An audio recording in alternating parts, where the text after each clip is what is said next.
Okay, welcome to week 2. So big thing this week is the census date. I have down that it is Thursday.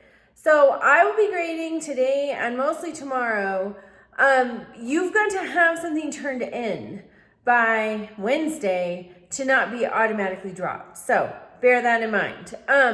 It's a census date this week. So, okay, another thing. I have not yet graded any of your assignments, but in the 16-week class, I was grading some of their assignments last night, and some of the submissions were overtly AI.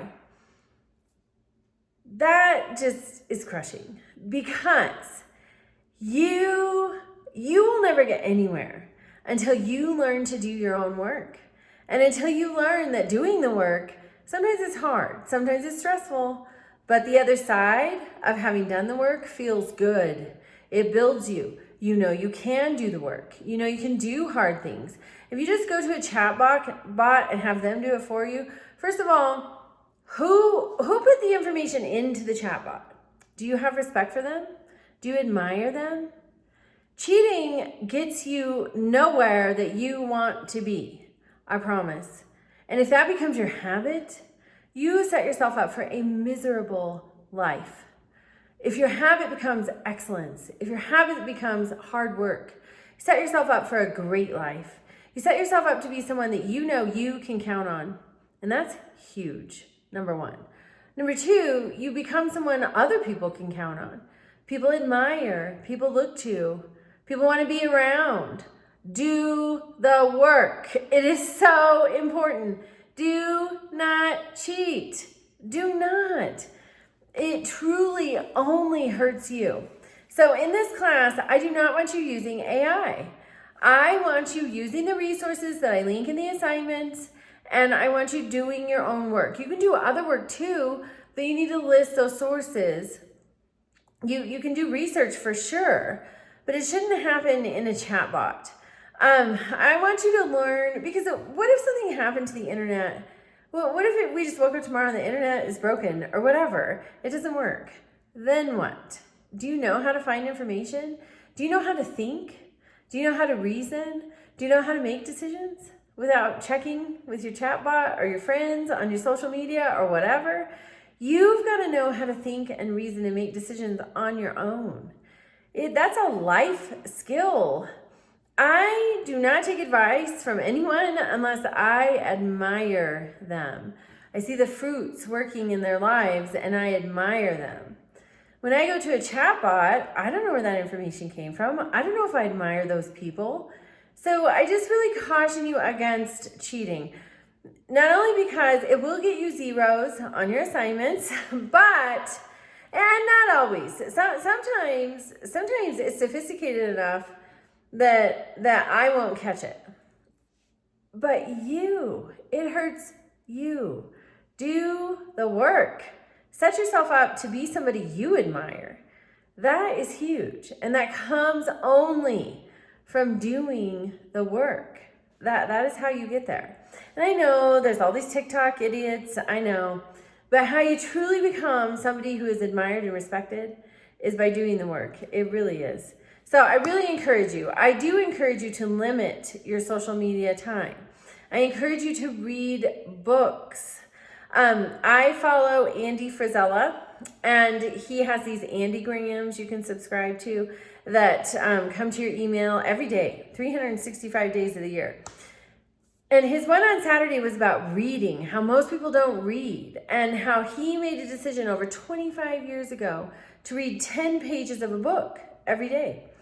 And so and for context, he's worth over $100 million.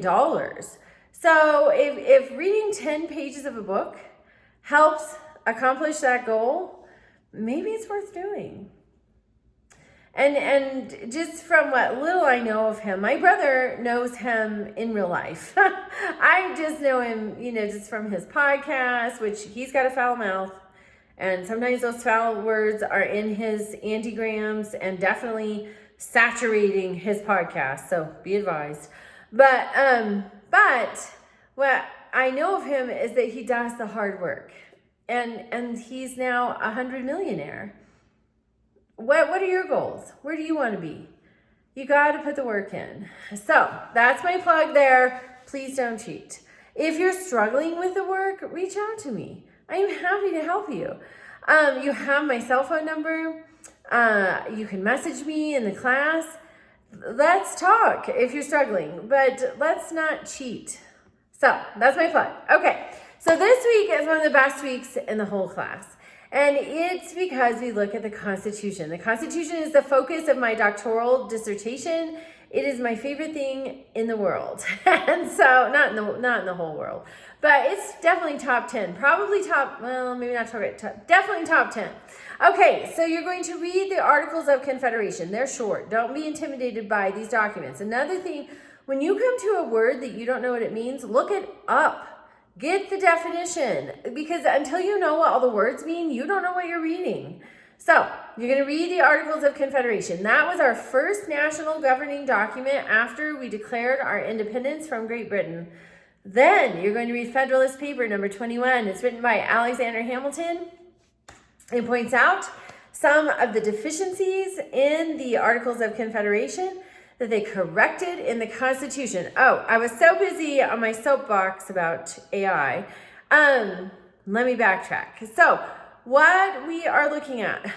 So we declared our independence. There's the 250th anniversary of that coming up this summer. We declared our independence from Great Britain. Then we needed a rule of law, something to govern the new country. That was the Articles of Confederation. So then it was a disaster. It did not have a strong central government. So the pride was not what it is today. They were humble enough to say, this is a disaster, we're going to fix it. And so they got together in May of 1787, and they were charged with amending the Articles of Confederation. Had they done that, our Constitution could look very much like Mexico's. Mexico's Constitution has been amended hundreds of times. I tried to read it recently, and I got so lost in the weeds of the amendments, hundreds of amendments. Our Constitution has 27 amendments. You can keep up with the changes. So they got together in May of 1787, and they said, what we produced is junk. It's not working. We're going to scrap the whole thing and begin anew. And by September of 1787, they had our Constitution. So then it had to be ratified.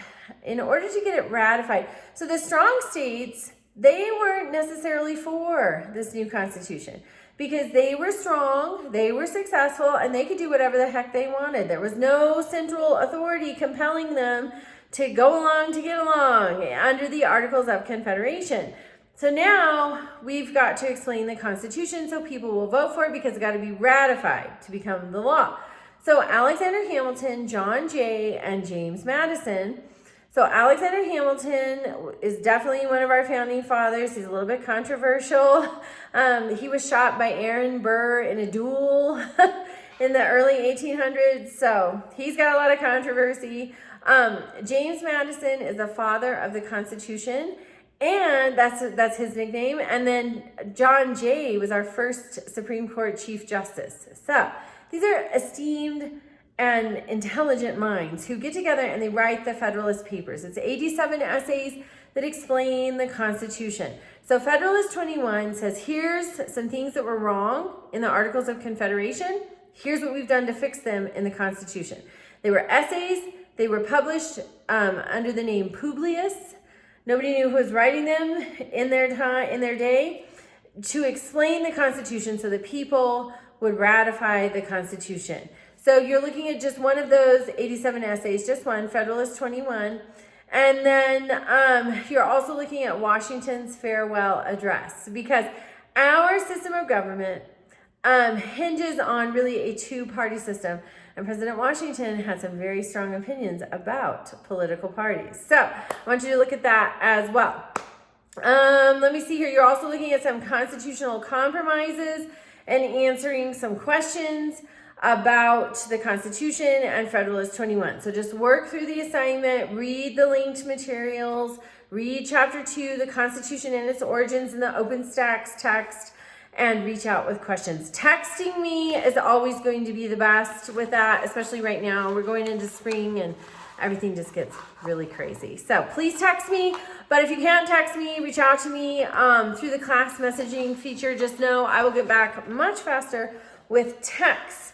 If you have not turned anything in yet and you do not want to be dropped from the class, you probably better text me. Actually, too, you should message me so we have that record and I can forward it on if need. All right, reach out. Have a great week.